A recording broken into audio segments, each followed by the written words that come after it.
que vamos a dar inicio a la continuidad de la jornada, pero vamos a dar inicio al panel del día de hoy, que es un conversatorio. Si bien las dos exposiciones, teniendo 2 minutos de corte de superiores tribunales, hemos elegido nuestros generales para las exposiciones, pero si bien es un sistema conversatorio, la idea es una exposición de Alejandro Chaín, que saben es el presidente del Jurado de Enjuiciamiento y es ministro del Tribunal Superior de Justicia de Corrientes, y una exposición de Germán Musamia, que también, de paso, aprovechamos para agradecerle a él también la recepción en Neuquén, la estamos pasando bárbaro.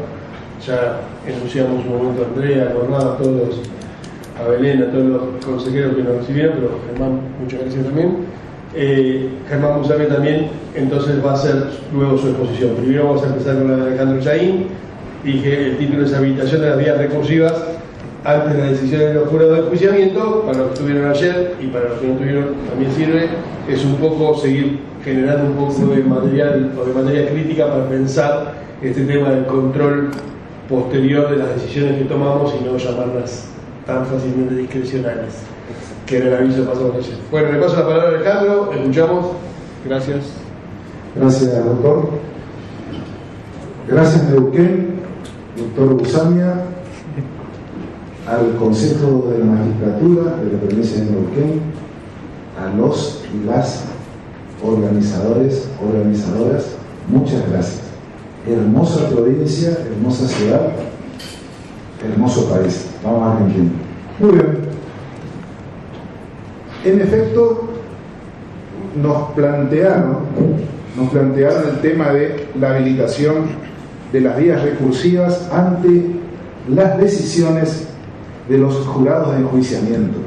Acá hay una cuestión de metalenguaje que tiene que ver con la interpretación que le dan a la cuestión de la recurribilidad de las decisiones de los órganos que representan la voluntad estatal en el ámbito interamericano, tanto por la Suprema Corte de la Nación Argentina, la Corte Suprema, como la Corte Interamericana de Derechos Humanos. Yo voy a hacer brevemente, tenemos pocos minutos, un pequeño recorrido, pero vuelvo a insistir con una cuestión, sobre todo porque acá el doctor Nacho ya planteó ayer, que tiene que ver con el sistema republicano. En una república, ningún órgano que expresa voluntad de poder estatal puede estar libre de controles. Se verán los controles si son intra o interpoderes, pero el control es un principio del sistema republicano de gobierno. No estoy tomando porque yo lo que voy a hacer es simplemente un recorrido. Después vamos a habilitar el debate. Bueno, estamos ya viernes, pero muy bien. El planteo central, yo me voy a ajustar a lo que me solicitaron, es esta cuestión de si son o no recurribles los pronunciamientos de los jurados de enjuiciamiento. Tome como unidad de análisis para el planteo central la norma de más alta jerarquía en nuestra nación, que es la Constitución de la Nación Argentina. O sea que el planteo central es extensivo a los fallos destituyentes provenientes del Senado de la Nación Argentina o de las provincias, todas las provincias, a los superiores tribunales, gobernadores, ministros, etc. Los sigue juzgando o el Senado para las provincias que tienen sistema bicameral, como Buenos Aires, Córdoba, Santa Fe, Entre Ríos, Corrientes, y las provincias modernas que tienen una sala que se constituye en sala juzgadora porque son unicamerales. Bueno, vemos lo que han crecido las provincias nuevas. Y la tensión de mayor voltaje, vamos a pedir prestada la física, se da entre el artículo 8.2H de la Convención Americana sobre Derechos Humanos y tomando como unidad de análisis el 115 de la Constitución de la Nación Argentina y las réplicas de las cartas constitucionales en las diferentes provincias. Artículo 8, garantías judiciales, Convención Americana sobre Derechos Humanos. Esta es la garantía básica. Inciso 2, toda persona inculpada de delito tiene derecho a que se presuma su inocencia mientras no se establezca legalmente su culpabilidad. Durante el proceso, toda persona tiene derecho en plena igualdad, esto es muy importante, en plena igualdad para el cierre, a las siguientes garantías mínimas. 8.2h, derecho de recurrir del fallo ante juez o tribunal superior. Pero el artículo 115 de nuestra Constitución, de la Constitución de la Nación Argentina, reformada, dice: los jueces de los tribunales inferiores de la Nación serán removidos por las causales expresadas en el artículo 53, mal desempeño, delitos comunes, delitos propios, por un jurado de enjuiciamiento integrado por legisladores, magistrados y abogados de la matrícula federal. Su fallo, que será irrecurrible, no tendrá más efecto que el titular acusado, pero la parte condenada quedará obstante sujeta, etcétera, a juicio y castigo. Y el 117, tradicional en nuestra Constitución, en estos casos, la Corte Suprema ejercerá su jurisdicción por apelación, la jurisdicción apelada, según las reglas y excepciones que prescriba el Congreso.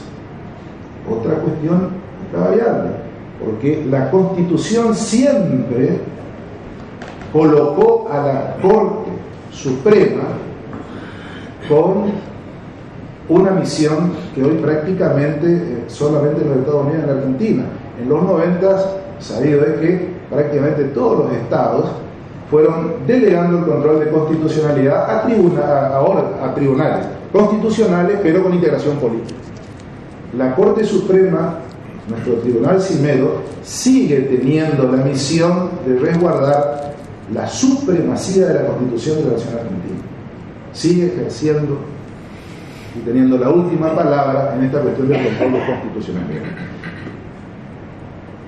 Ahora bien, la Constitución, le dice al Congreso, es excepcional, es extraordinario. Artículo 14, 15, 13, 14 y 15 de la ley 48. Y hay otra cuestión, no nos va a dar el tiempo, pero en la última proposición del 117, en fin, habla de la competencia originaria. Allí, ¿qué hacemos? ¿Quién revisa estos fallos de la Corte? Pero esto no sería en principio tema, ya no nos va a dar el tiempo. Bueno, las teorías y la doctrina están en progreso. Lo cierto es que a lo largo de la historia la cuestión del recurso no fue considerado ni por la doctrina ni por la Corte Suprema como una cuestión de jerarquía constitucional. Era una cuestión que se trataba a nivel de facultad procesal. Uno ve la bibliografía, ayer el doctor Nacho decía, bueno, los clásicos, amo los clásicos, pero es verdad, a partir de 1994 se modificó el modelo y en efecto la misma Corte Suprema fue acompañando esta doctrina en progreso.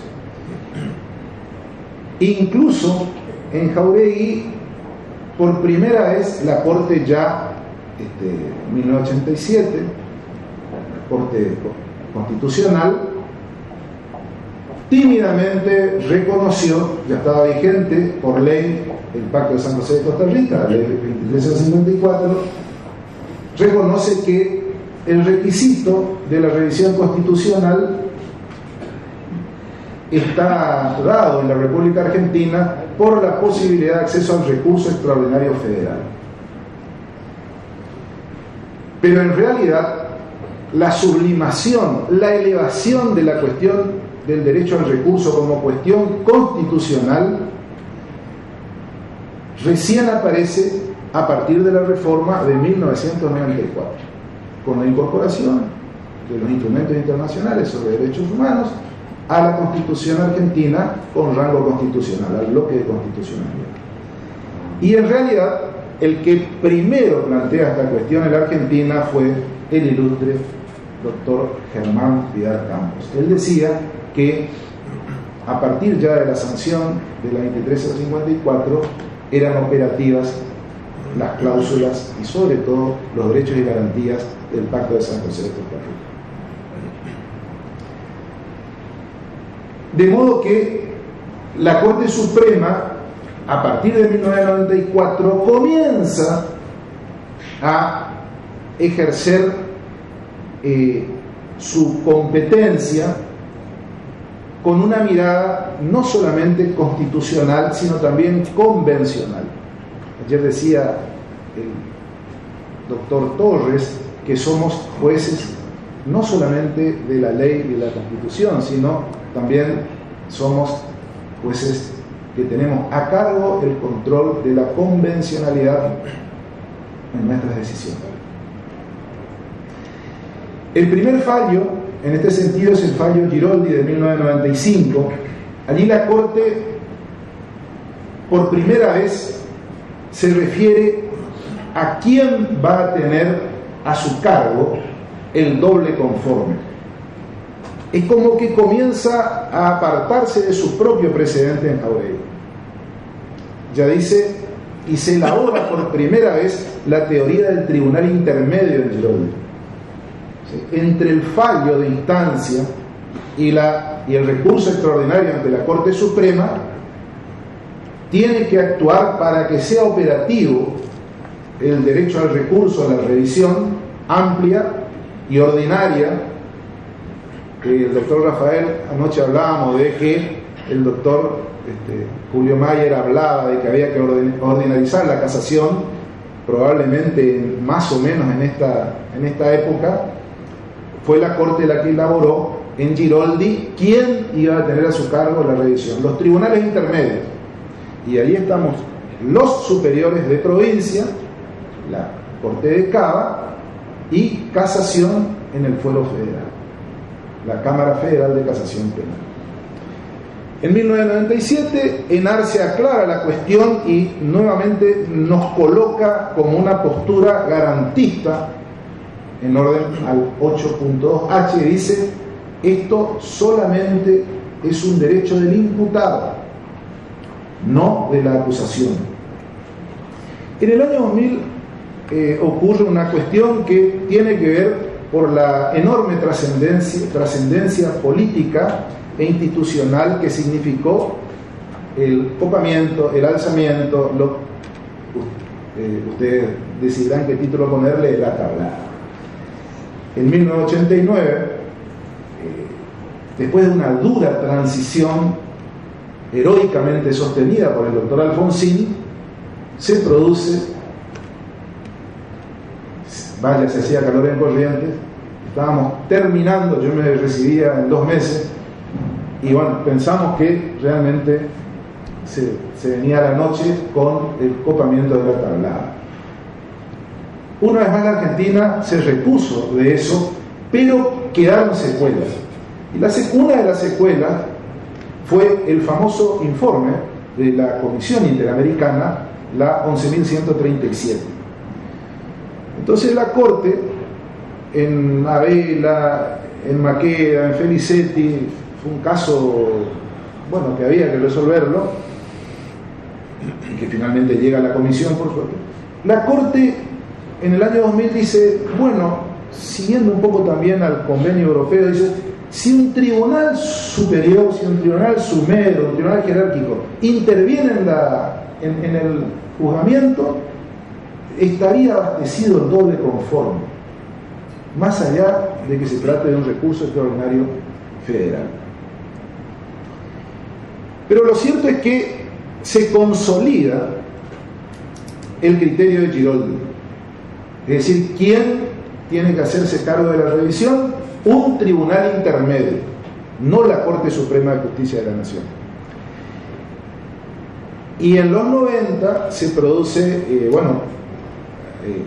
se aprueban las 2 leyes, la 23.984 y la 24.050, que establecen el sistema mixto, que actualmente está vigente. Vamos a ver si se termina de implementar el sistema acusatorio en toda la nación argentina, hablo del fuero federal, y se crea la Cámara Nacional de Casación Penal. En el 2005, 10 años después de Giroldi, aparece Casalet. En el 2006, en Salto, se extienden los efectos de Casal a todas las provincias.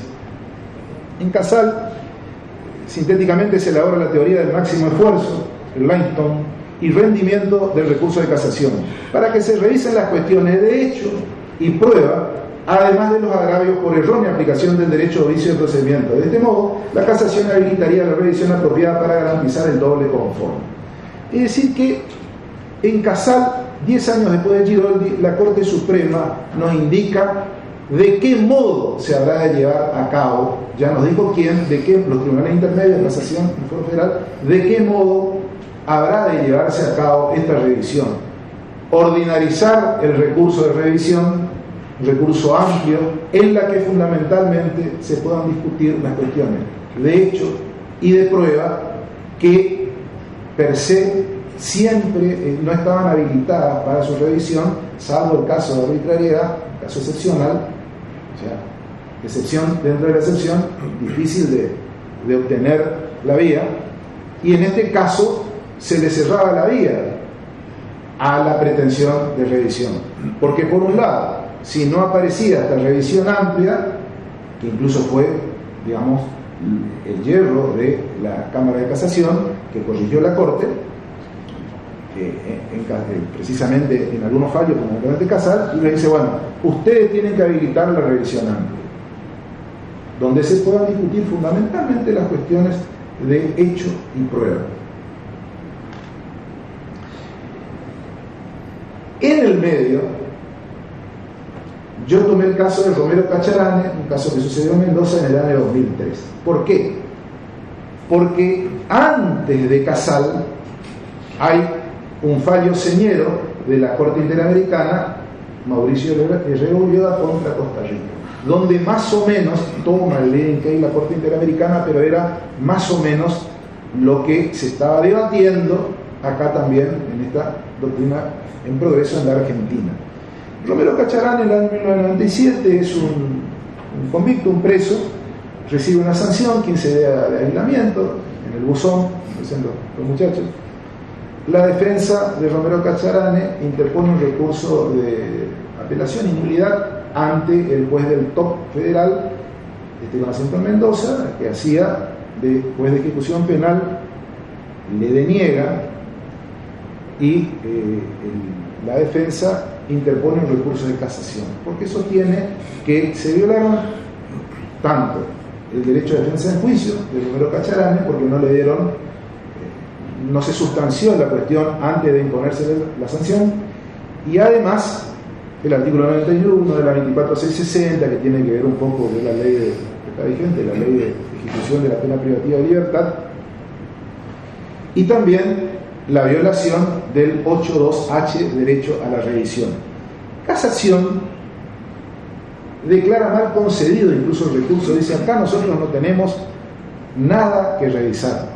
Incluso dice la escasa competencia que tiene el juez de ejecución penal para revisar el cumplimiento de las garantías que le corresponden al sancionado e incluso el debido proceso del 91 del 24.660 estuvieron abastecidas y se le cierra la vía. La defensa va en queja a la Corte Suprema y en el año 2000 el procurador, el doctor Casal, sostiene que el recurso es inadmisible. La Corte ya estaba integrada, digamos, ya fue la Corte del año 2003, estaba el doctor Zaffaroni, y en Romero Cacharane vuelve la Corte Suprema a confirmar Giroldi y a colocar en su lugar a la Cámara Federal de Casación Penal como el verdadero interlocutor, como tribunal intermedio en el Foro Federal del derecho a la revisión de los fallos judiciales. ¿Y qué le dice la Corte Suprema? Debe tenerse presente que el recurso de casación es un instrumento operativo de la garantía prevista en el inciso H del punto 2 del artículo 8 de la Convención Americana sobre Derechos Humanos. En efecto, la Comisión Interamericana, porque el famoso informe 137 contra Argentina, la Comisión Interamericana ha señalado que un aspecto esencial derivado del debido proceso es el derecho a que un tribunal superior examine o reexamine la legalidad de toda sentencia jurisdiccional que resulte en un gravamen irreparable a una persona o cuando ese gravamen afecte los derechos y libertades fundamentales. Y agregó, bueno, lo que decía la Comisión Interamericana en el informe 1137 que hacía referencia a los casos de Tablada. Finalmente, contrariamente a lo sostenido por el ACU, es decir, por la Cámara Federal de Casación, las cuestiones planteadas estaban sometidas al control judicial del Poder de Ejecución y al doble conforme a través del recurso previsto en el 491 del Código Procesal Penal, recurso de casación. La Corte, cuando resuelve Romero Cacharán en el año 2003, sabía que estaba prácticamente a salir Herrera Ulloa contra Costa Rica. En Herrera Ulloa, la Corte Interamericana se luce, era la Corte de Antonio Augusto Cansado Trindade y Sergio García Ramírez. Esto destaco porque quienes prestigian a los tribunales y a la actividad del Poder Judicial, señores miembros de los consejos de la magistratura aquí presentes, son no solamente sus integrantes, sino los que trasuntan los fallos, más allá de los perfiles, del reperfilamiento, del protagonismo. La actividad del Poder Judicial se produce a través de fallos. Si queremos medir la calidad de un Poder Judicial, hay que medir la calidad de sus fallos, del compromiso con los derechos humanos, del compromiso con el sistema, del compromiso con el Estado de Derecho, del compromiso con el Estado de Justicia. Eso es lo que vuelve sólido a un Poder Judicial. Y la Corte Interamericana en Costa Rica era una situación muy similar a la Argentina. Existían recursos intermedios, pero con tantos requisitos, con tantas condiciones, que en definitiva se impedía el acceso a la revisión, una forma de acceso a justicia. Entonces, Herrera Ulloa intentó, pero se le fueron cerrando las vías, como acá a Romero Cacharán. Le dicen, bueno, acá no podemos discutir cuestiones de hecho y prueba. Y bueno, entonces, ¿qué me queda? Ir a la Corte Suprema. Y la Corte dice, no, yo soy tribunal cimero. Mi misión es ver y preservar la vigencia y la supremacía de la Constitución. No puedo, lo sostiene hasta ahora, con buen criterio la Corte, yo entrar a estas cuestiones que tienen que estar a cargo, ya dijimos en Giroldi, de un tribunal intermedio. La Corte considera que el derecho a recurrir al fallo es una garantía primordial que se debe respetar en el marco del debido proceso legal, en aras de permitir que una sentencia adversa pueda ser revisada por un juez o tribunal distinto y de superior jerarquía orgánica. Y explica por qué llega a esta conclusión la Corte Interamericana. Toma nota del tratado de la Convención de Viena sobre el derecho de los tratados, artículo 31 primero, un tratado debe interpretarse de buena fe conforme al sentido corriente que debe atribuirse a los términos del tratado en el contexto de esto y tener en cuenta su objeto y fin. De acuerdo al objeto y fin de la Convención Americana, cuál es la eficaz protección de los derechos humanos, se debe entender que el recurso que contempla el 8.2h de dicho tratado debe ser un recurso ordinario. Doctor Rafael, lo que usted ayer en un renglón lo dijo, ordinario, eficaz, mediante el cual un juez o tribunal superior procure la corrección de sentencias contrarias a derechos. Tan sencillo como esto, pero tardó un tiempo.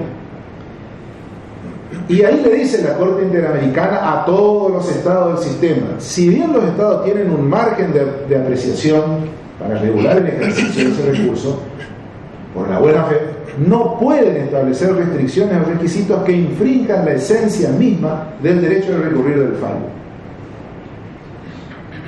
No basta con la existencia formal de los recursos, sino que estos deben ser eficaces. debe ser un recurso ordinario eficaz que procure un examen integral del fallo recurrido, y esto es una recomendación del Comité de Derechos Humanos de ONU que cita la Corte Interamericana. Finalmente nos posicionamos en Casal. Casal aparece un año después de Herrera Ulloa. En Casal la Corte se luce. Ya no nos indica quién ni de qué modo, sino en qué momento y de qué manera hay que avanzar con el doble conforme.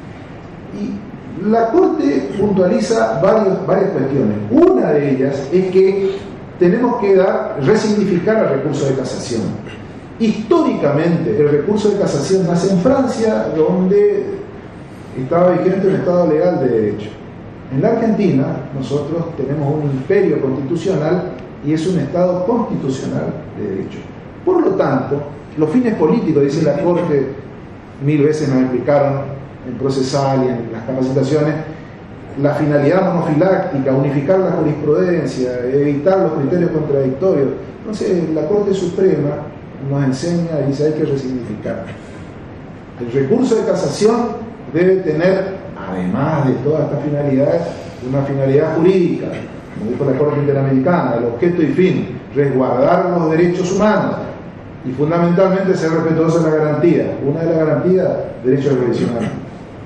Es esta la oportunidad, le dice al Tribunal de Casación y a los tribunales intermedios, es esa la oportunidad para que de una manera sencilla, amplia, efectiva y fundamentalmente sin mayores requisitos formales, se revise al fallo que viene recurrido. Y el marco de la competencia del tribunal revisor debe estar dado por los agravios, en este caso, de la parte recurrente. No puede existir una cortapisa legal, porque esa cortapisa legal, dice la Corte, es inconstitucional y además atenta contra el 8.2H de la Convención Americana. ¿Sí? Es la parte la que va a fijar la competencia en función de los agravios, de lo que considera, de los errores que considera, sean de hecho o de derecho, o muchas veces le explica la Corte espectacular Casal, es difícil incluso de distinguir de hecho y de derecho. Revisar lo revisable, ahí hacen, hoy decíamos, la cuestión de la Lighton, el máximo esfuerzo y rendimiento del recurso. Hay otra sentencia, véanla, Mohamed contra Argentina, del año 2012, donde aparece una novedad que es cuando se ejerce jurisdicción positiva. Es decir, Mohamed es absuelto en primera instancia, la Cámara en lo criminal y lo correccional nacional lo condena y se le cierran las vías nuevamente. Incluso la Corte Suprema rechaza por inadmisible aplicando el 280, que ya estaba vigente el 280. Llega a la Corte Interamericana y la Corte Interamericana condena a la Argentina porque entendió que precisamente Mohamed tenía derecho a la revisión porque su situación se modificó sustancialmente. De absuelto pasa a ser condenado y no tuvo la posibilidad de que un tribunal superior revise la cuestión. A partir de Mohamed, la Corte vuelve a tener una lectura para estos casos de jurisdicción positiva y en el año 2014, en Duarte Felicia, establece, baja la doctrina de la Corte Interamericana y le dice a la Cámara Federal de Casación Penal: ustedes tienen que ejercer la revisión horizontal, no con la misma integración, pero otra sala o la misma sala con otros integrantes. Y en el 2019, en ese MP, un caso de homicidio,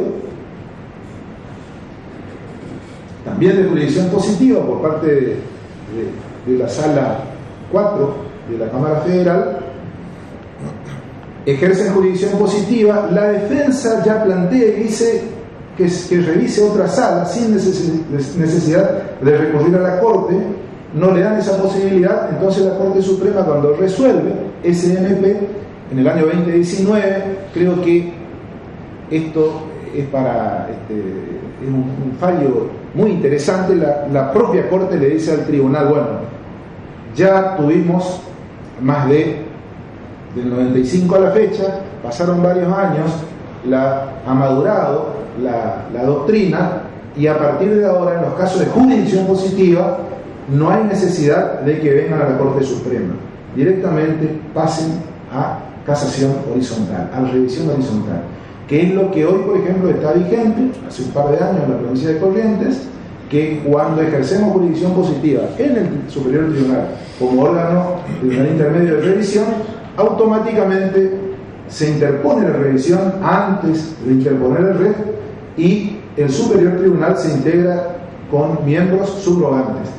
Es decir, como indica la Corte, a partir del 2019 se implementa casación horizontal.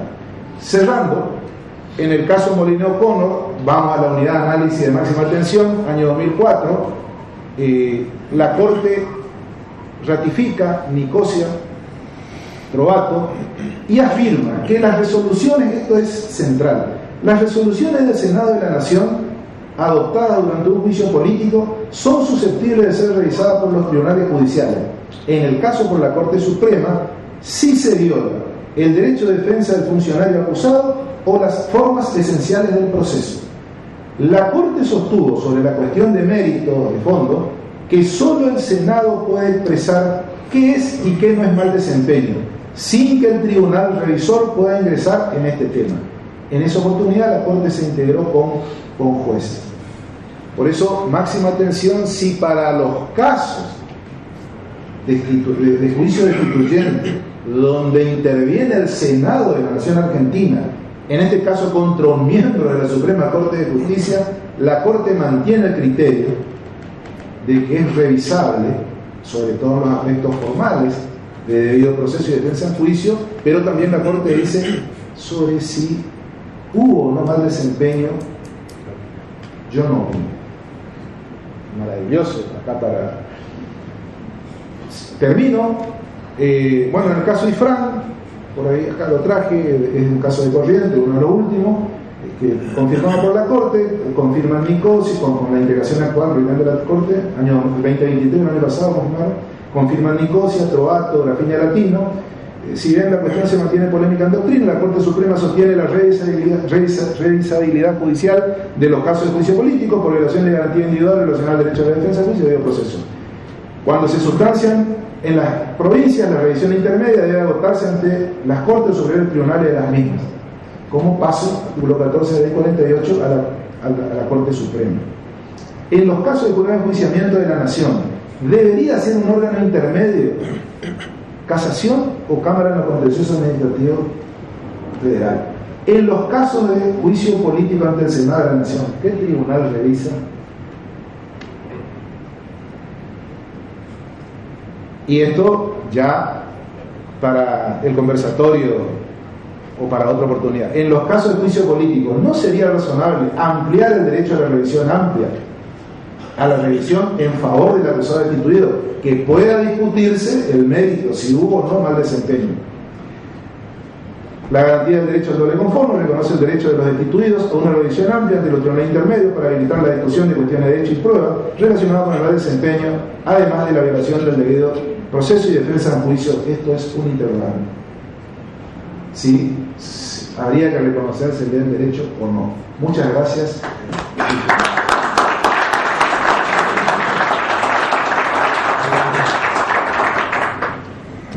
Bueno, mucha presentación ya la hicimos, ministro del Superior Tribunal de Neuquén, Germán Usamina nos va a hablar. ¿No hace falta el micrófono? Sí, porque no se graba. Bueno, Perdón. Voy a intentar parar lo que me es más cómodo porque así podemos seguir juntos las filminas. Esto está encendido. Bueno. Empiezo entonces para ir ganando tiempo. Bueno, muchísimas gracias al Consejo de la Magistratura de la provincia de Neuquén, especialmente la persona de los consejeros Andrea Paz y Conrado Isinski, a todo el equipo, al doctor Gustavo Macieres, a todo el Consejo, a todo el Comité Ejecutivo de FOFECMA y a todos ustedes muy bienvenidos a la provincia de Neuquén. Inexorablemente va a haber muchos lugares comunes de lo que dijo el doctor Chaín. Yo voy a hacer el recorrido inverso. Vamos a recorrer un poco un ejemplo práctico de provincia de Neuquén y vamos a llegar al mismo punto, vamos a llegar a corte y a convención. Un poco como para darle contexto a lo que decía ayer Gabriel de Salta, tiramos el tema de irrecurribilidad. Entonces, un poco en el conversatorio de ayer quedó claro que no parecía tener demasiado sustento sostener irrecurribilidad como punto de partida de algún análisis. Todos nos quedamos con la sensación de, por más que digamos irrecurrible, algún tipo de revisión estábamos dispuestos a introducir. Compartimos los ejemplos de algunas provincias, alguno iba por el recurso directo ante el Superior Tribunal de Entre Ríos, después hablamos del abuso de la figura de los amparos, pero admitimos todos que aunque escribamos irrevisable y tengamos vigente irrevisable, había que revisar, y nos pareció natural. Entonces un poco creo que Nacho también planteaba con mucho énfasis, y hasta molesto parecía, que no estamos hablando, porque él dice, el Consejo de la Magistratura no elige cualquier perfil de persona, estamos hablando, no me acuerdo cómo había sido, pareció un poco despectivo como lo definiste al juez, pero alguien que tiene que garantizar paz social. Entonces, no es cualquier función, ahí es donde decía los clásicos Alejandro de no me gustó Casaña, no me gustó Marinco, no me gustó Drowny, no me gustó Barra, no podemos seguir hablando de función administrativa o institucional, es otra cosa. Por eso sugeriste, empecemos a escribir y agarremos de insumo lo que hablemos acá. Bueno, jurado de enjuiciamiento está en el final de eso. La persona sometida a juzgamiento con chance de remoción es esa persona que decía Alberto. Entonces, ¿de qué tipo de órgano hablamos? Porque ¿por qué no nos preguntamos por qué después de la reforma del 94 y en Neuquén del 2006 la ley de jurado de enjuiciamiento sigue hablando de irrevisabilidad, irrecurribilidad? ¿Por qué? ¿Por qué esa resistencia a decir será revisable? ¿Qué es lo que podemos imaginar que esconde el seguir acudiendo a la figura de esto es irrecurrible? Podemos explorar dos o tres cuestiones. ¿Cómo está compuesto el órgano? Alejandro dijo al final que la Corte decía no puedo entrar en el mérito. Capaz que puedo entrar en otras cosas, también lo dijo, derecho de defensa, debido proceso. Jurado de enjuiciamiento, provincia de Neuquén, por constitución provincial, empiezo a desarrollar el ejemplo, pero tiene más que ver con algunos tips para que después conversemos. 3 artículos, constitución de la provincia de Neuquén, moderna, reformada en el 2006. Doctor Prieto nos visita, con muchísimo gusto, ha sido convencional constituyente nacional, provincial. Dice, en los casos que no prospere juicio político, que fueron los que desarrolló Alejandro, todo el resto que es designado por Consejo de la Magistratura, jueces, fiscales, defensores de menores, niños y adolescentes, la remoción tramitará por un jurado de enjuiciamiento compuesto por 3 miembros del Tribunal Superior de Justicia, 2 diputados, 2 abogados de la materia. ¿Por qué digo la remoción? Porque en la provincia de Neuquén, desde el 2010, también la aplicación de suspensión tiene que tramitar por jurado de enjuiciamiento. El 267 de la Constitución habla de remoción. Cuando uno plantea de por qué motivo se desplazó la facultad disciplinaria del Tribunal Superior de Justicia al jurado, uno responde de una pauta media básica de que puede lo más, puede lo menos. Si puedo destituir, ¿cómo no voy a poder suspender? La Constitución del 2006 habló de remover, no habló de suspender. Esto es porque al día de hoy el Tribunal Superior de Justicia no tiene ninguna facultad disciplinaria para aplicar ni un día de suspensión. Entonces la cuestión disciplinaria, después lo podemos conversar si quieren, en opinión del tribunal por lo menos, está totalmente debilitada. Porque el tribunal puede iniciar una actuación según el reglamento de sumario, información sumaria o sumario, que puede llegar hasta un apercibimiento. Si en algún trayecto entendiera que los hechos pueden justificar la intervención de jurado, lo tiene que remitir a jurado. Con esta integración plural, ajena al Poder Judicial, y el punto de la irrecurribilidad tal vez tiene que ver con algo que es asimilable a el veredicto del juicio por jurados en los sistemas acusatorios. Hay como una norma que se resiste a que jurisdiccionalmente se revisa aquello que surge de un órgano distinto al Poder Judicial con participación popular, con participación de otros estamentos. En el sistema neuquino, el veredicto absolutorio de un jurado popular es absolutamente irrecurrible, especialmente por el Ministerio Público Fiscal. Pero entonces dice esto: estamos frente a un órgano que tiene esta composición plural, Tribunal Superior de Justicia, el presidente del tribunal preside el jurado de enjuiciamiento, 2 vocales, 2 diputados, 2 abogados de la matrícula. El insumo para iniciar la intervención del jurado de enjuiciamiento puede ser 3 vías. La primera es cualquier ciudadano puede denunciar una conducta. La Constitución habla de 2 conceptos totalmente abiertos: mal desempeño o comisión de delito. La Constitución de Neuquén y la ley que regula el jurado de enjuiciamiento no tienen ningún detalle de qué constituye mal desempeño. Lo de comisión de delito tiene que venir con sentencia firme de fuero penal. Este mal desempeño se vincula a las idoneidades. Ayer también se habló bastante qué pasaba con aquel juez que no aplicaba, si perdía la idoneidad técnica, aquel juez, creo que era Nacho el que decía, si no le aplicaban sanciones disciplinarias al juez que despachaba los amparos en Chaco. Entonces, bueno, de lo que se hable para poder imputar mal desempeño es alguna idoneidad tiene que estar debilitada de las idoneidades que me dieron por probadas cuando accedía al cargo. Entonces, 3 fuentes, esto lo voy a esconder un cachito. Entonces, primero cualquier ciudadano denuncia, después dice la ley que regula este trámite 1565, el tribunal podrá dar intervención al jurado de enjuiciamiento en cualquier causa que entienda que se ha incurrido en mal desempeño. Y después hay una tercera fuente de intervención del jurado de enjuiciamiento que el doctor Maciel ayer en sus palabras de inicio muy tímidamente las deslizó y no generó ningún ojo, que es la evaluación de desempeño y de idoneidad que el Consejo de la Magistratura de Neuquén tiene reconocido por la ley y está suspendido por una causa judicial.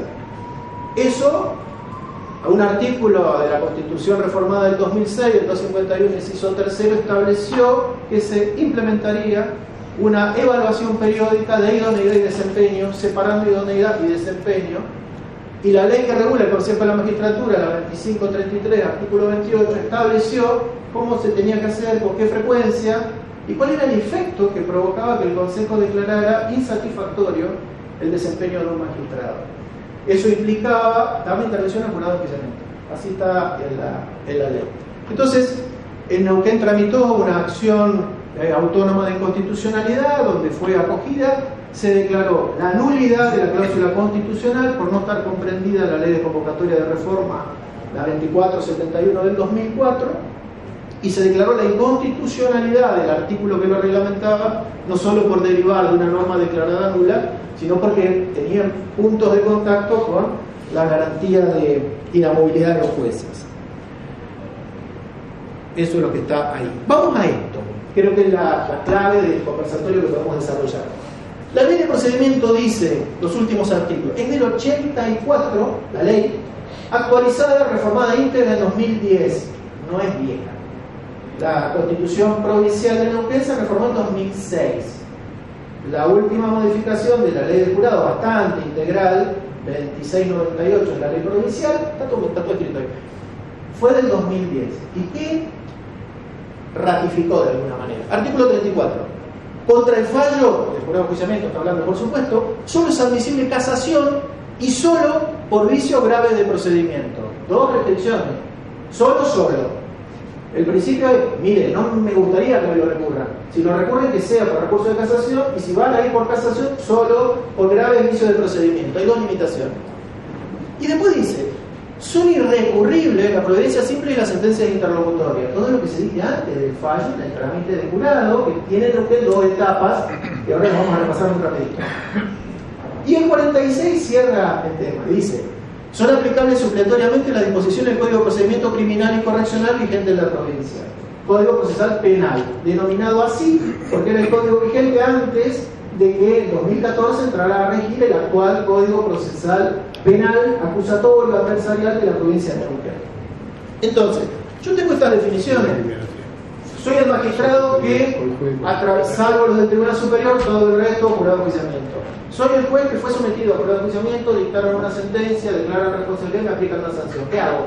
Eso es un poco lo que era el llamado del conversatorio, ¿no? ¿Es revisable o no es revisable? En principio parece que no. A todos nos quedó la sensación de que no se puede sostener muy enfáticamente y con fundamento un no cerrado. Es lo que decía Gabriel ayer. ¿Y cómo vamos? Ok, dice procesal penal, esa es otra llamadita que podríamos hacer.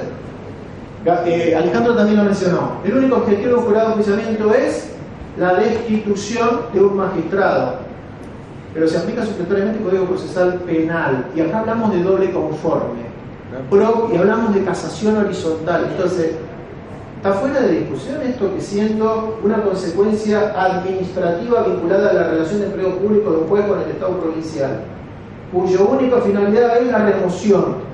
Y ahí leyó la Constitución Nacional 115, 16, 17, dice no podrá tener otro efecto.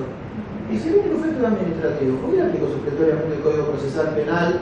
Si se lo voy a aplicar con toda la energía del procesal penal, le anticipo, no se aplica con la misma energía del procesal penal, porque acá decimos que no, y en la Corte, en los casos de Neuquén, han dicho lo mismo. Por eso es que, como para ir delineando, tenemos un órgano extrapoder, donde la Corte, en los casos de Neuquén que han llegado, ha dicho la imparcialidad del jugador está como aligerada, no es la misma medida de imparcialidad que en ámbito jurisdiccional.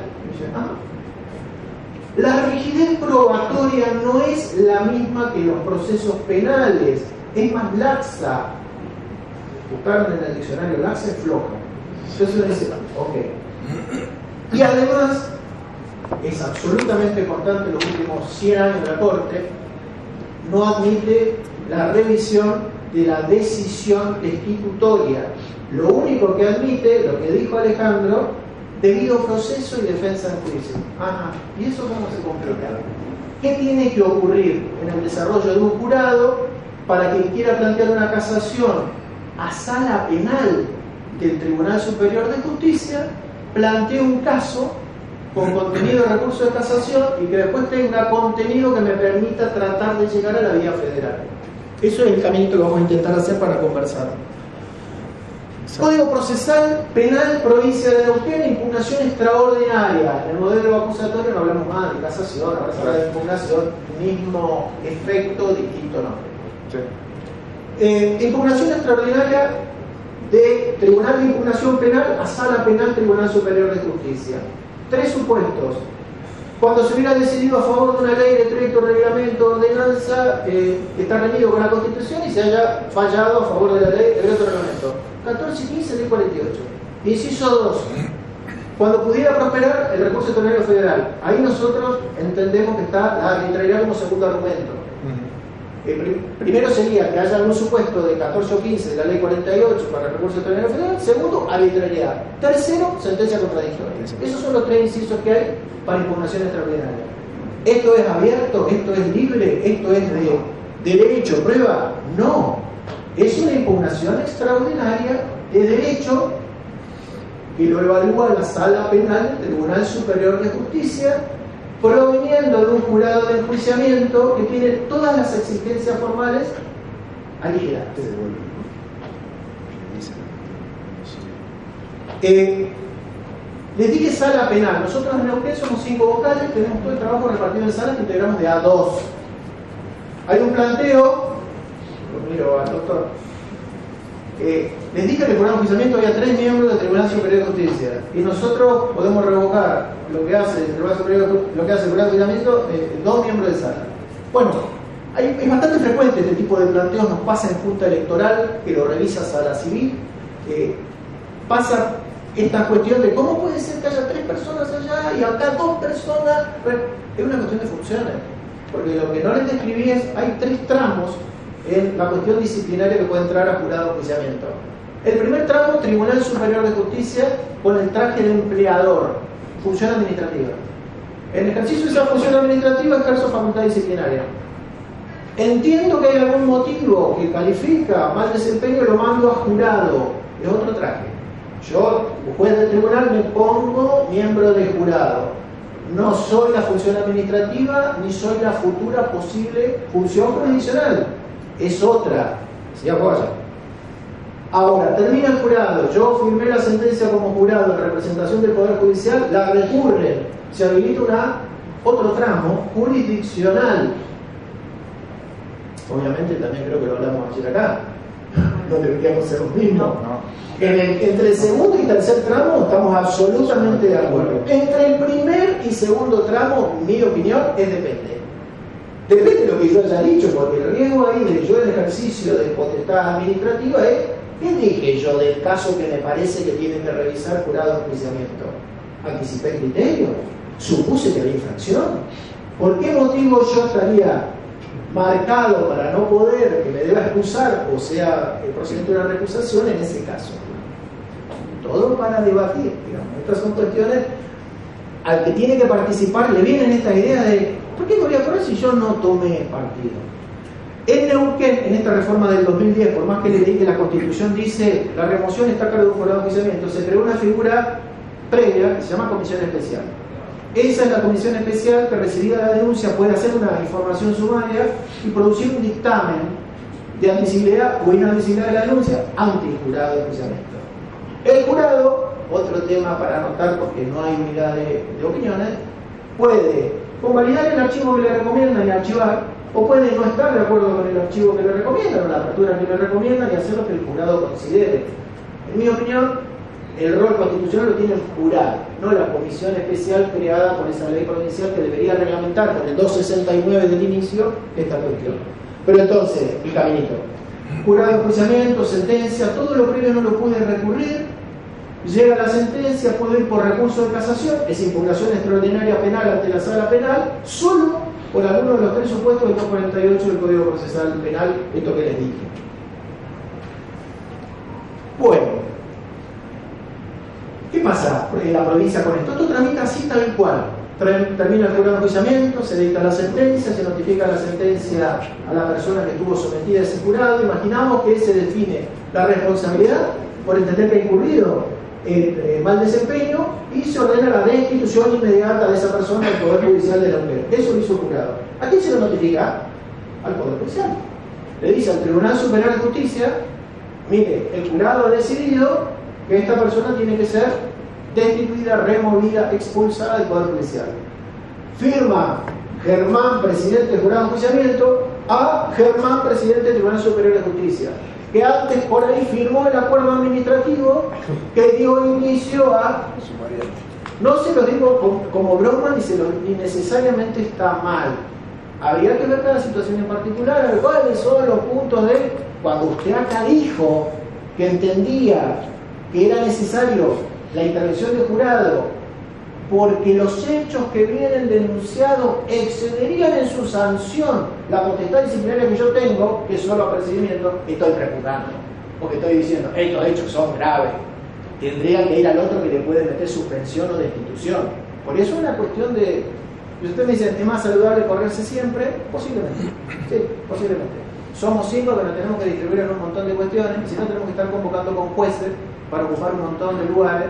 Entonces, en lo particular, a mí me parece que no nos tenemos que correr fácilmente de las funciones constitucionales que nos corresponden.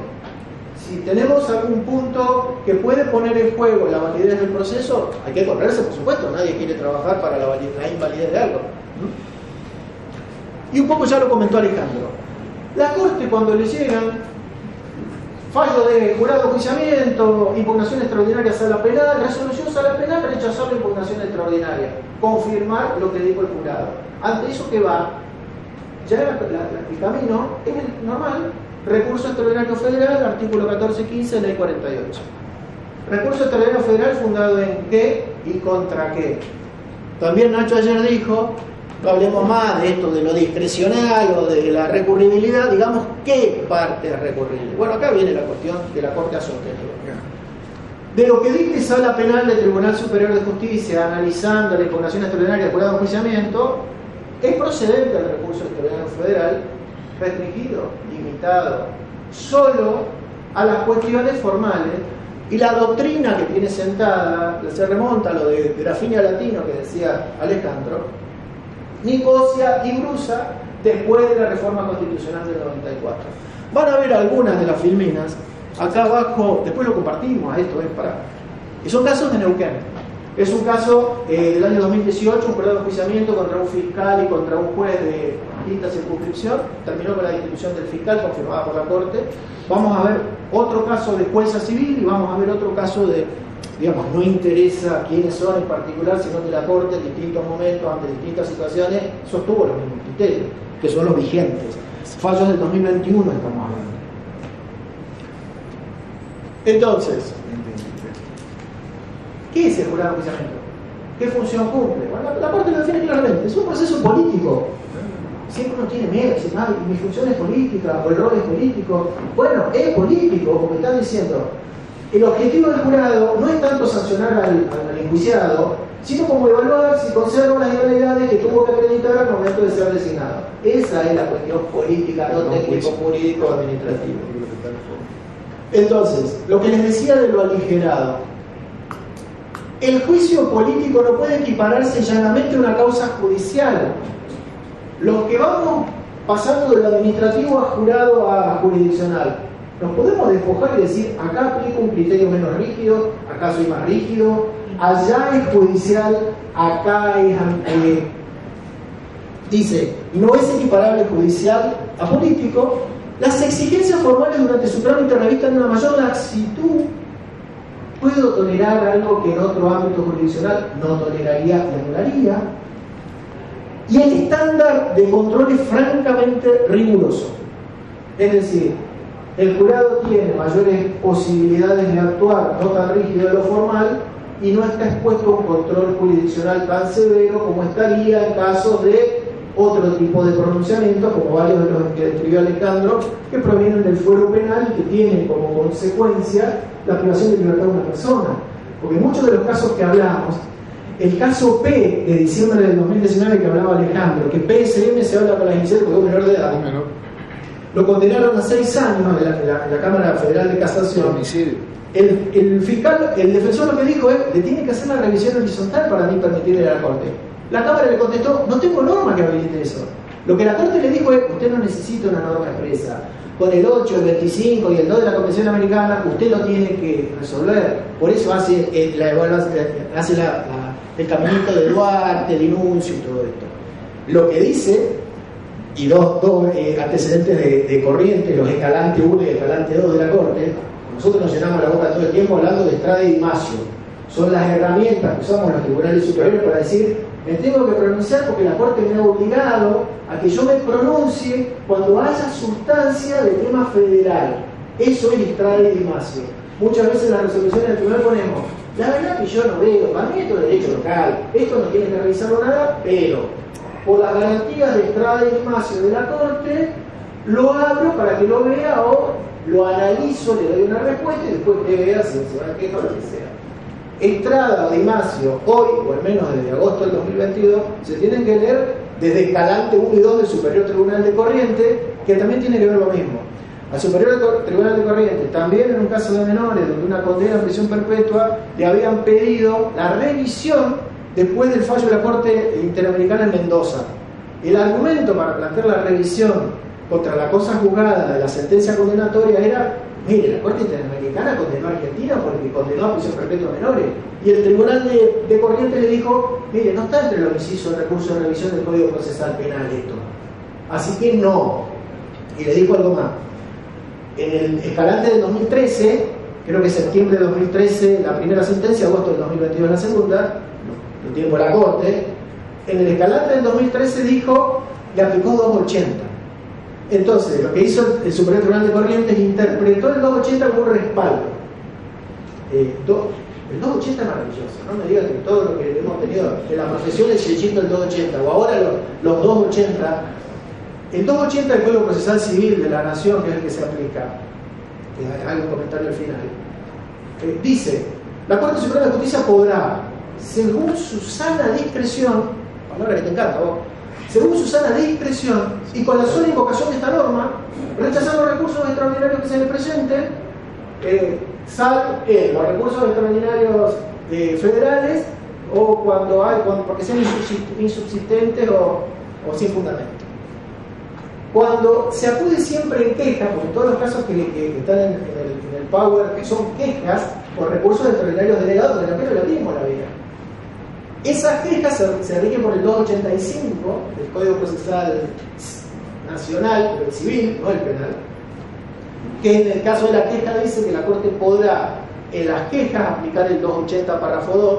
Sin embargo, la Corte en estos casos de jurado de enjuiciamiento nunca aplica el 280 claves, siempre da fundamento. Las sentencias de estos casos de no son de más de 20 páginas todas, porque entra la cuestión, dice, es irrecurrible, pero si su inquietud como agravio federal era mire, le contesto esto, le contesto esto. Lo mismo que hacemos todos con la premisa de la irrevisabilidad. Algo decimos porque no estamos convencidos de que podamos decir. En los repertorios del jurado de enjuiciamiento de Neuquén encontré fallo bastante viejo que a la casación presentada el propio jurado le dijo en los términos del artículo 34 y 42 a los peticionados no hay lugar, le rechazó y la abogada se quedó así, no llevó eso a ningún lado. Pero entonces, fíjense cómo califica jurado: político, con menos exigencias formales, con más rígido el acceso. Y esta es lo de siempre. ¿Bajo qué condiciones la Corte, para ir ya acercándonos a lo que decía Alejandro, de solo cuando haya vulneración de derecho de defensa del juicio y de debido proceso? Hay que demostrar de forma nítida, inequívoca, concluyente, siempre usa la misma fórmula. Nítida, inequívoca, concluyente. Con flagrancia, grave menoscabo a la regla del debido proceso y garantía de defensa en juicio, pero que además tiene que tener relevancia para cambiar la decisión que se ha tomado. Cualquiera de nosotros acá nos dicen, entrarle por debido proceso de defensa en juicio, y cada uno va a tratar de encontrar lo que crea en una cosa media libre, y sabemos que no está libre el asunto ante la Corte Suprema. Ahora voy a listarles al final cuáles son los puntos que hay que plantearle a la Corte para que entienda que aquellos aspectos estructurales del proceso que tienen que ver con el derecho de defensa están en riesgo. No cualquier cosa. Cuando lo revisemos vamos a ver que es todo lo que le puede pasar a un imputado en el proceso, pero hay que encuadrarlo ahí. No falta mucho más, ¿eh? No corresponde a los jueces controlar el aspecto valorativo de la decisión destitutoria, lo que le decía antes.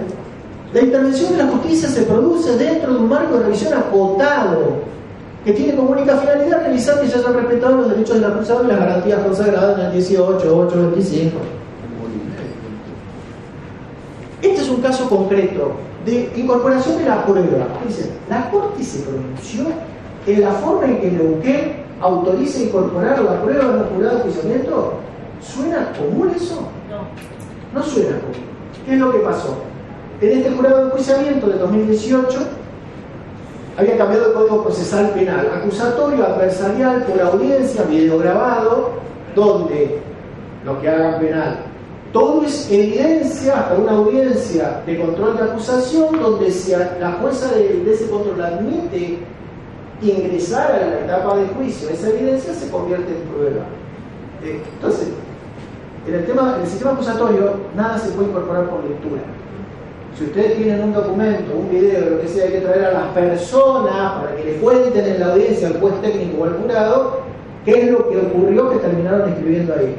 En este proceso, nosotros, me tocó presidirlo a mí, admitimos la incorporación por lectura de un montón de piezas en un tema que tenía que ver con doble femicidio y todo esto. Entonces la defensa dijo, no, mire, acá lo tiene que incorporar en la forma que es la aplicación supletoria, que les leí al principio.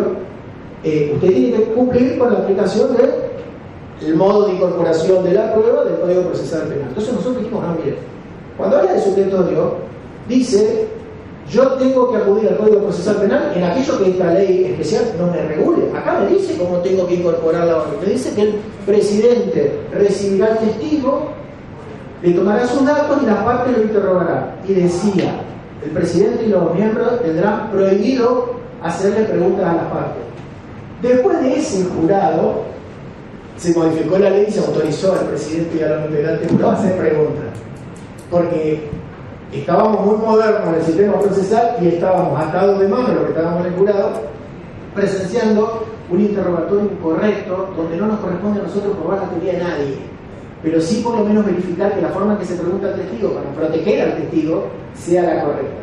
Este tema se planteó en la casación, fue rechazado, fue a la Corte y la Corte se pronunció y dijo, tiene razón Neuquén.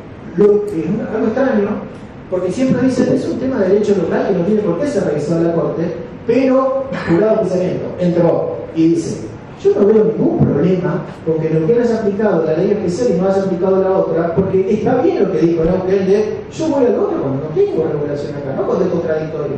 Si es contradictorio, aplico el de Neuquén. Te miro a vos, Ernesto, porque con los temas del jurado soy el más insistente. Y todo este párrafo también larguísimo es el que suele poner al finalizar todos los acuerdos de corte que hablan de estos temas, diciendo, no hagan esfuerzo porque lo sinteticé en el siguiente, pero si el imputado fue citado adecuadamente, si se le hizo saber el hecho, si el hecho encuadra en una causal concreta, si pudo ofrecer pruebas, eso es el derecho de defensa. Aquello que dice, miren, son estos. Para simplificar, ¿qué tiene que ocurrir en un jurado provincial después de atravesar la etapa de información extraordinaria para que tenga chances de que esté habilitada la revisión extraordinaria federal? Tiene que pasar algo de esto. El imputado tiene que ser imputado por un cargo definitivo en base a una conducta descrita, bueno, ejercer derecho de defensa, tiene que haber hecho su descargo, la conducta tiene que haber sido evaluada en plazo razonable. Un tema que me olvidé cuando les dije, ¿por qué motivo pondrán que la sentencia es irrecurrible? ¿Será para honrar, prestigiar a la integración plural de ese jurado casi ciudadano en una audiencia que se hace en el recinto de esta legislatura, con las puertas abiertas para que la comunidad y la prensa venga? Eso es lo que les asocié con jurado popular.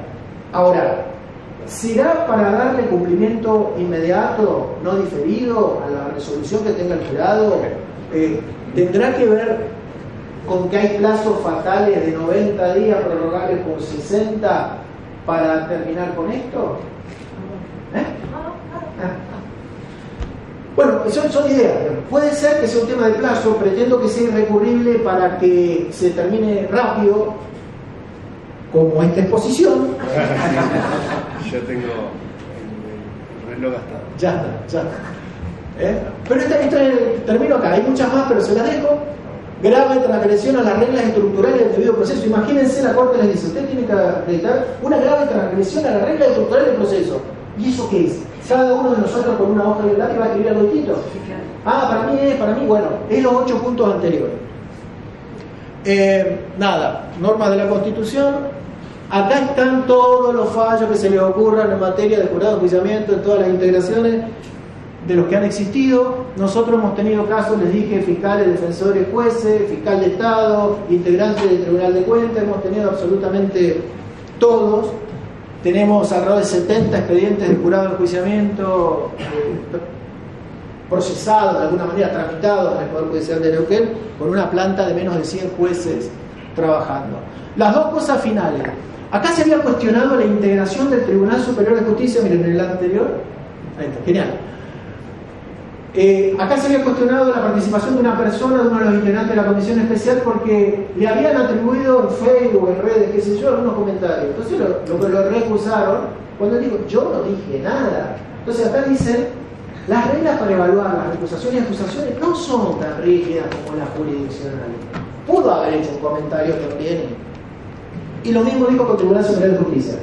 Cuando en ese mismo expediente alguien que había participado en la comisión especial, alguien que había sido jurado, tenía una relación profesional con alguien que era juez y había sido convocado para integrar la sala penal para dictar, y son socios del estudio, no se van a pelear. Entonces, mire, volvió a decir lo mismo, no es tan rígido, y además que sean socios no implica que se modulen el criterio uno con otro, o se vayan a ofender porque uno haga lugar y el otro revoque. Bueno, con esto voy cerrando. Dejé al final algunos temas para conversar de cosas que a mí no me han cerrado. Acá hemos tenido experiencia de como es irrecurrible todo el trámite, algunos han intentado ir por amparo judicial contra actos públicos. Siempre me pregunté, cuando una absolución por vencimiento del plazo, sin hablar del mérito de la cuestión, si el Ministerio Público, que es el que sostiene la acusación en el jurado, tendría algún recurso. Habría que ver por ahí, pero nunca me cerró. Decía Alejandro que la doble instancia solo es para el acusado. Yo no estoy tan seguro que la Corte dijo eso. Claro. No, lo voy a relatar. Una garantía. Me parece que esto no es un proceso penal y la rigidez de la doble instancia tampoco es transpolable a este caso tan linealmente por todo lo que les dije antes. Si todo es laxo, si todo es cerrado, si todo es rígido, si las recusaciones y acusaciones no son tan severas, que me aplican la garantía, la exigencia de todo el inconforme, es para avanzar. El efecto de la interposición de la impugnación, la ley dice que la remoción es inmediata y acá se ejecuta inmediata, no hay nada que la suspenda.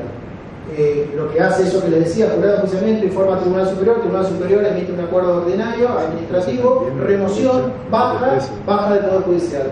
La interposición de la impugnación extraordinaria no suspende, pese a que en el Código suspende. La impugnación extraordinaria contra la sentencia de impugnación o de juicio suspende. Bueno, para nosotros no suspende. Hemos tenido diferencias de criterio en el tiempo también. Hemos tenido cuestiones vinculadas a qué pasa esta licencia médica, qué está. Bueno, esas son cuestiones administrativas, ¿no? Más propias del jurado de cómo ejecuto la remoción de la persona. ¿Ah? Y creo que nada más.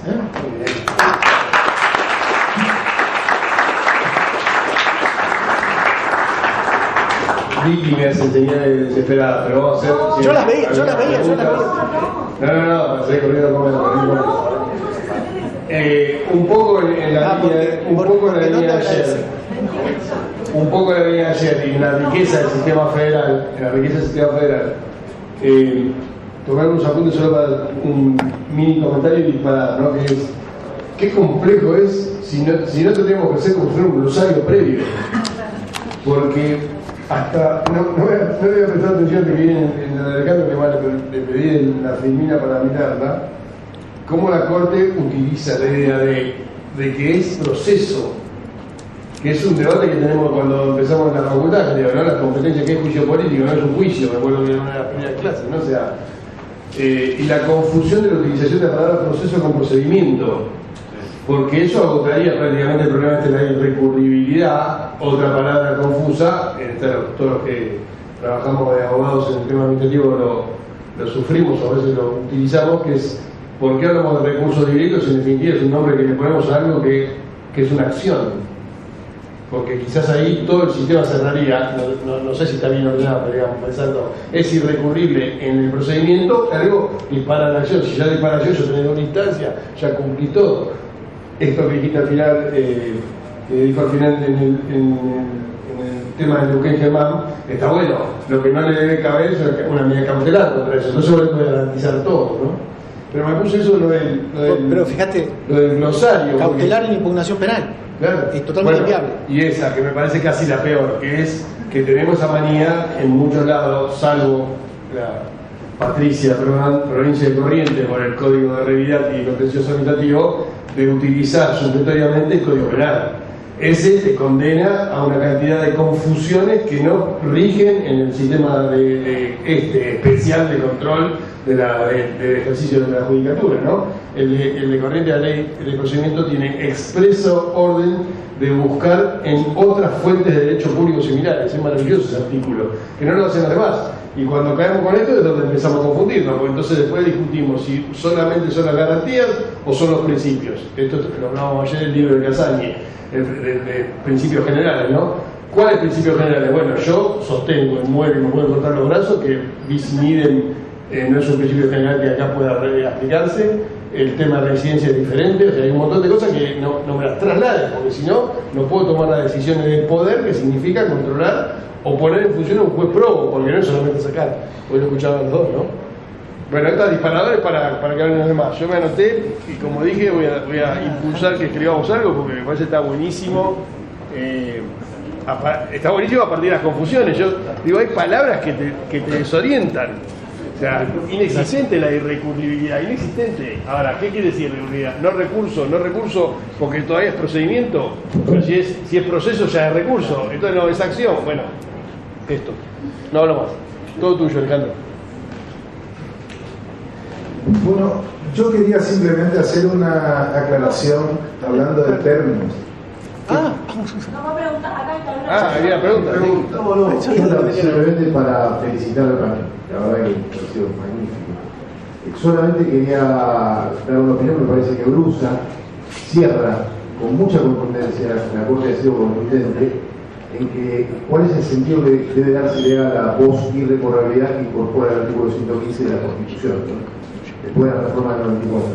Me parece que, bueno, está claro que irrecurribilidad implica solamente admitir el recurso a los efectos de ver si se han violado estos dos aspectos que tan claramente explicó Germán, ¿no? La afectación al derecho de defensa y alguna cuestión vinculada al artículo 25 de la Convención Americana de Derechos Humanos que tiene que ver con la tutela judicial.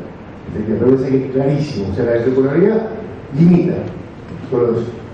Sí, pero yo quisiera, doctor Ernesto, hacerte un planteo. Y voy a poner, yo por eso expuse el caso como unidad de análisis normativo Constitución, tensión con la Convención Americana y el caso del doctor Molinero Pómaro. ¿Cómo negar una garantía mínima, como dice el artículo 8 de la Convención Americana, a un magistrado juzgado y destituido que se le reconoce a cualquier ciudadano? Lo que establece la Corte, como explicaba el doctor Germán, es que de alguna manera, también el doctor Nacho, en el juicio político, porque lo sustantivo está en el término, la expresión juicio, y si es un juicio tenemos toda la garantía del debido proceso y de defensa en juicio del 18 y del 8 y del 14.5 del Pacto Internacional, etc. Y político, pero político es un adjetivo que de alguna manera es lo que da pie a la Corte para decir, bueno, tengamos otros estándares. Lo que digo, como coincidimos, esto está en proceso, por eso las filminas decían teoría y doctrina en proceso es, claro, en desarrollo. O en procedimiento. Es lo siguiente, y pasa, por eso quise tomar tu no lo vas a convencer, control. No, por el control. Y esto es importante, porque tenemos que acá también tener una mirada respecto del control, porque fuimos formados y entrenados desde los modelos decimonónicos casi 200 años de control solamente por vía jerárquica. Ustedes incluso utilizan, dice, recursos jerárquicos, ¿no? Solamente era el único control concebible, era el control jerárquico. Hoy con los modelos acusatorios, el que tienen en Neuquén, en Chubut, en provincia de Buenos Aires, en Córdoba, es prácticamente Chaco la primera, Entre Ríos, es un acusatorio prácticamente puro, con jurado popular. Otros más tímidamente como Corrientes, que bueno, dice el doctor, nosotros si damos medio paso tenemos que celebrar, porque no es fácil una reforma en Corrientes, por eso siempre venimos un poco demorados. Estamos en tránsito, proceso acusatorio formal, pero lo importante es que el control en estos modelos acusatorios se impone el control horizontal en el momento, inmediación, como decía, y nos dice la Corte en Casal, revisar lo revisable. Bueno, la impresión del testigo no se puede revisar, pero están las videograbaciones, actas, etc.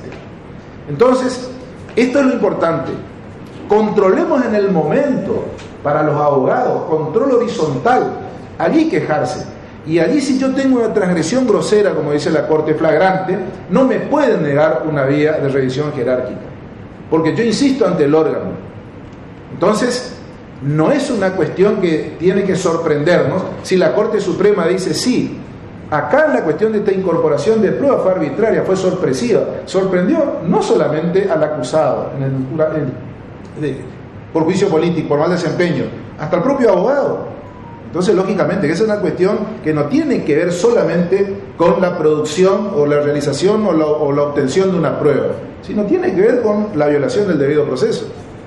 Entonces, entiendo que hay que poner énfasis en el control horizontal y dejar la revisión jerárquica como una cuestión de última ratio, pero siempre a mano. Hay una pregunta. Bueno, ya lo anunciamos, ¿no? Constituyente Nacional, les aviso a los más jóvenes para que, ojo, si no van a controvertir lo que dice, ¿no? Es palabra 94. Muchas gracias. Yo quiero hacer una reflexión de orden general y después una más particular. La general es que nuestro sistema constitucional argentino, prácticamente tomado del modelo norteamericano, es un sistema basado en el control recíproco de los poderes.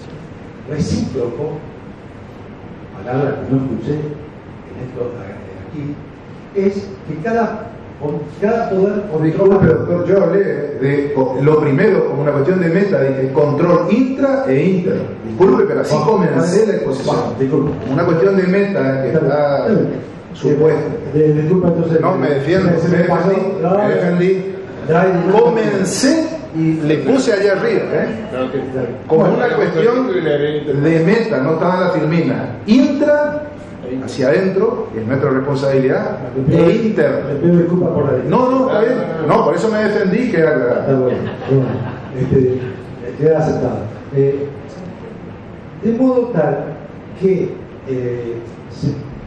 en la medida en que solo uno de los poderes sea el que en definitiva controle las decisiones de aquellos que lo controlaron, como sucede con el Poder Judicial, particularmente con nuestra Corte Suprema de Justicia de la Nación, hay una clara tergiversación de la idea preliminar del sistema, que es el control recíproco. Es por eso que la Constitución Nacional dice expresamente, en una palabra que me parece que es perfectamente clara, en el artículo 115, que las decisiones del jurado de enjuiciamiento son irrecurribles. Irrecurrible significa sin recurso, ninguno, ni ordinario ni extraordinario. Eso es lo que dice la Constitución. Por supuesto, lo que dice la Constitución para nuestra Corte, en este, como en tantos casos, y puedo extenderlo a muchos tribunales inferiores, es un dato más para tener en cuenta, quizás ni siquiera es más relevante cuando lo resuelven. Pero lo cierto es que el sentido que tiene es justamente que no se pueda revisar la decisión del jurado de enjuiciamiento, porque eso significa que otro poder controla lo que realiza, en este caso, alguien del Poder Judicial. Es más, esta problemática también se da por la propia conformación tanto de los consejos de la magistratura como de los jurados de enjuiciamiento, que son instituciones que vienen del derecho europeo, de los esquemas institucionales de Europa, donde hay parlamentarismo y no existe control judicial de constitucionalidad. Esta diferencia no solo que es muy relevante, sino que es la que hace mayor necesidad, hace mucho más necesario que los otros poderes, los poderes políticos, los poderes representativos, los poderes selectivos, controlen al controlador, porque tiene un poder político que en nuestro país excede inclusive ampliamente el que tuvo y que tiene actualmente, por la forma en que ha evolucionado, el modelo norteamericano. Cuando un juez declara inconstitucional una ley, está dejando sin efecto la voluntad mayoritaria, la voluntad popular de cualquier época que sea la ley que declara inconstitucional. Esto es impensable en los sistemas europeos, que un juez no aplique la ley. Esto no solo para los jueces, sino que en la conciencia jurídica europea esto no es pensable. En nuestro caso, el control judicial de constitucionalidad lo ha extendido la Corte mucho más allá de lo que dice la propia Constitución. Por ejemplo, a nosotros nos enseñaron que el control de constitucionalidad solo se ejerce en el caso concreto, pero la mitad de las carátulas del juicio originario dicen acción declarativa de inconstitucionalidad. Y ese no es el sistema de la Constitución, por decir uno, el efecto expansivo de la sentencia, obligatoriedad de seguimiento de los fallos de la Corte, son todas cosas que no surgen de nuestro sistema original. Quiero decir que, en mi opinión modesta, esto hay que analizarlo desde una perspectiva sistémica, y que esa perspectiva sistémica de control recíproco es la que hace que tengamos que interpretar la Constitución de acuerdo a lo que dice. Irrecurrible es sin recurso alguno. Esperá, te voy a decir dos o tres cosas porque no, el de Corte de Nación, que mantiene la vigencia, la condición de su vigencia, ya no es correcto. Monjes es el de que no presume la falta de control, y el otro es Fiberaca, no, bueno, ya me voy a acordar que Monjes es el que dice que presume que ustedes controlaron, pero después te mandó una por la cabeza, que es la que termina discutiendo el del diario Perfil, no me sale el fallo. Sí, no, pero el fallo es uno de los que nombraste vos, que dice que en las condiciones de su vigencia quiere decir otra cosa, porque quiere decir lo que especialmente dicte la Interamericana. Entonces, si la Interamericana te dice que la irrecurribilidad es una palabra que está puesta en ese 94 y hoy tenés otra lógica de recurso, y entonces como que te la cambió. Ya nos pasó con industria y con fabricación. ¿Por qué usamos industria igual que fabricación? Si los artículos de la Constitución histórica tienen artículos diferentes para cada cosa. Sin embargo, cuando hablamos de industria lícita, es un término que lo construyó la jurisprudencia, porque la Constitución en el 10 y el 11 dice fabricación. Y acá industria era, y termino con esto yo, lo que me anoté para el glosario. Hay muchas palabras que las usamos en forma compleja o confusa, y los legisladores más. Y si nosotros nos dedicamos a esto, todo este tema de la semiología es complejo. Porque digo, cuando dice instancia, la Real Academia, que acá lo referiré yo en instancia, la Real Academia dice, cuando no encontrás el resultado del diccionario, lee el Quijote. Y el Quijote dice, yo estoy ante, estaba loco, ¿no? En medio de la tierra, y dice, estoy ante un mar instable. En el castellano antiguo, instable es instancia, o sea, es inestabilizar. O sea, poner en crisis la discusión. Entonces digo, tenemos 4 o 5 palabras ahí que nos confunden muchísimo. Procedimiento y proceso, que se usa casi como un sinónimo y no lo es, también con el diccionario común. No sé semiología en inglés, pero en impeachment, y creo que hasta los brasileños usan la palabra en inglés para definirlo, sí. Sería como el procedimiento de destitución, pero siempre proceso de destitución, no sé, esa palabra que usamos, claro, pero es como si fuera el camino de denuncia en proceso, no lo dice como procedimiento, porque en inglés creo que no la tienen las dos, separadas. Nosotros sí, lo que pasa es que lo usamos confusa. Digo, no porque no estoy de acuerdo con lo que vos decís expresamente en 115, pero siempre digo en qué ámbito. Después, cuando hay uno de estos fallos que nombró, no me los acuerdo nunca de memoria, lo nombró Alejandro, dice que la doble instancia o la necesidad de una instancia amplia de revisión de hechos y pruebas, que ya era de Fernández Arias, ¿no? De última, para hacer un poco de propaganda a nuestra propia corta, a nuestra propia corte, claro, en Casal dice en procedimientos y procesos, es como que ahí le mete sal a la charla. Pero bueno, nada, reconozco que hice eso y que vos fuiste uno responsable, así que también sos responsable en la condición de su vigencia. Que ese es el que abre, ese claro, es el que abre la puerta de la casa Pandora. Creo que todos cuando analizamos los temas intentamos ser sistémicos. No leí en ningún lado que cuando adhirieran la Convención Americana hicieran reserva de que el 2 de la Convención no iba a regir en Argentina. Estamos hablando del 8 y del 25, pero el artículo 2 dice, cuando los derechos y garantías reconocidos en esta Constitución no estén ya reconocidos administrativamente o de otro modo por los Estados miembros, los Estados se comprometen a adoptar las medidas legislativas, de otro carácter, el 4 de la Convención de Derechos del Niño dice de otra índole, para hacerlas aplicables y ejecutivas. Entonces, en el 75, inciso 22, también pusieron la Convención Americana de Derechos Humanos. Entonces, ¿cómo es sistémico? Sistémico es, si es irrecurrible, es irrecurrible. Honestamente, me parece un acto medio de soberbia institucional que un órgano crea que va a ser el primero que evalúa una situación que la resuelve, que toma una decisión que implica destituir o remover a alguien y que nadie lo va a revisar. No es que nadie lo va a revisar. Pero la Constitución la va a resolver un órgano, pero, por otra parte, perdón. Pero que no terminé de desarrollar yo y respetuosamente escuché lo que vos dijiste con el énfasis que vos le pusiste, digamos, esto me parece. Además que es bastante conocido que no estamos de acuerdo en 32 millones de temas. Pero me parece bien la defensa de lo que quiere decir. La verdad que todos los que participamos acá en el conversatorio de ayer a la tarde, a ninguno, al menos nadie públicamente dijo: la verdad que yo creo que debe ser irrecurrible lo que dijo este órgano con esta composición, no debe ser pasible de revisión de ninguna naturaleza.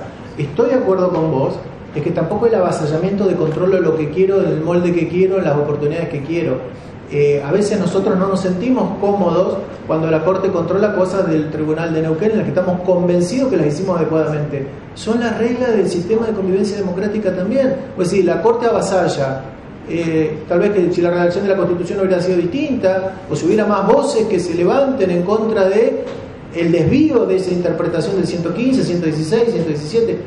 Pero, digamos, por eso me parece que decir que, bueno, yo como Alejandro se defendió, yo no hablé de recíproco porque entiendo que no es necesario. Digamos, no me siento en falta con la exposición por no haber hablado de control recíproco de los poderes. Pero tampoco creo que ninguno de nosotros en este panel y en esta jornada haya omitido hacer análisis sistémicos de la Constitución o de la fuente normativa que hayamos mencionado. Son diferencias de opiniones y vos tenés el plus que yo no tengo, es que vos participaste en todo eso.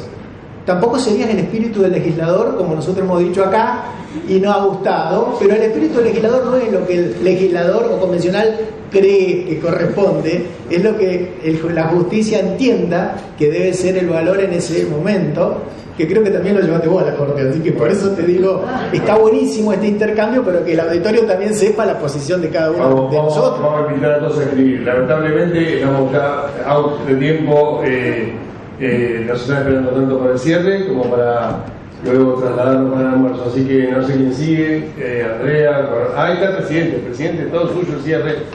Gracias, Alejandro. Gracias.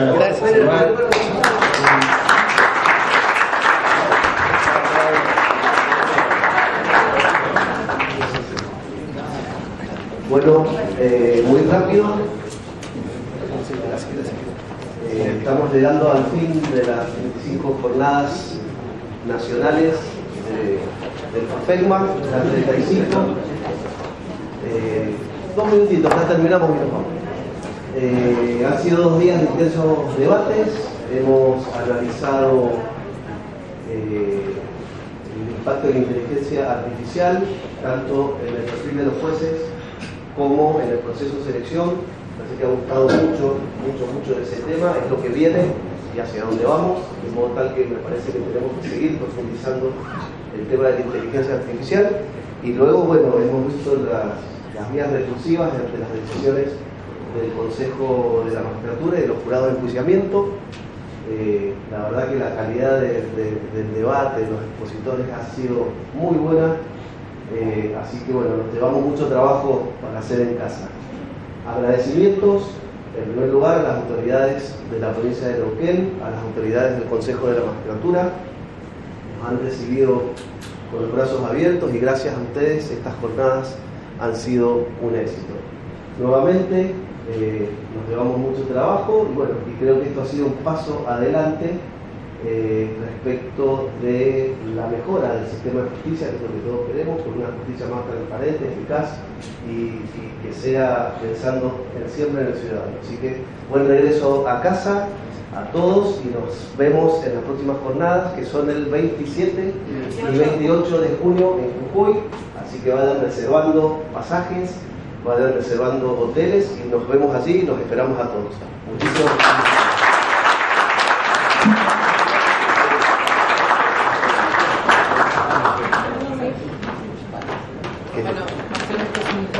Para ti. Bueno, muchísimas gracias. Espero que te guste, es un artículo regional. Muchas gracias por todo.